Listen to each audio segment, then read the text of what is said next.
Okay.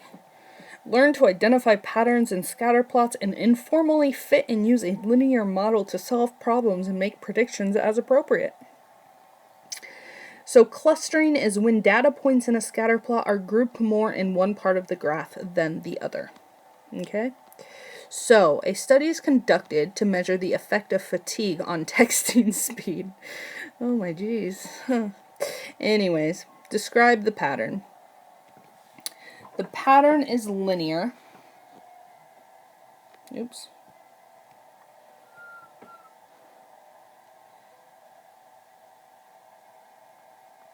Okay. Identify any clustering. There is some clustering at x equals 10 because those points right here are more clustered up than anywhere else. All of the points are kind of brought together. So x equals 10. Identify any outliers. There appears to be an outlier at x equals 35 because you have this dot up here at 90 that is way far away from the other data, and there doesn't really look like there's a point that far from the other data in other of the linear clusters. So x equals 35 minutes, there is an outlier, or it appears that way. Compare the given scatter plots of data and their lines of best fit. Tell which model best fits the data and explain your answer. Now, both of those graphs show a positive correlation because they both look as if they have a positive slope. The points in graph A are closer and more evenly divided both above and below the line of best fit than in graph B. If you notice graph A, you have a bunch above and a bunch below, whereas in graph B, you have a lot more above than below the line of best fit. The linear model in graph A fits the data better than the linear model in graph B because of that. Okay? Estimate an equation for the line of best fit and tell what the slope and y-intercept represent in terms of the data it models. The line of best fit might go through points 1, 150, all right, and 4, 210.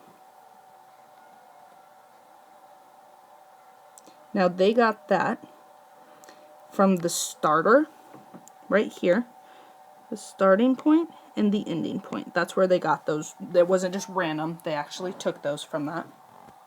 Okay, so where the line started and ended. Then the slope of the line would be 20. Okay, because if you remember, you have y2 minus y1 over x2 minus x1. So y2 would be 210 minus y1 of 150 over x2 of 4 minus x1 of 1. 210 minus 50 is 60. 4 minus 1 is 3. And when you divide those, you get 20.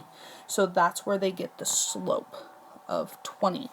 The y-intercept of the line would be 130. If you keep just drawing this straight, it's about 130, okay?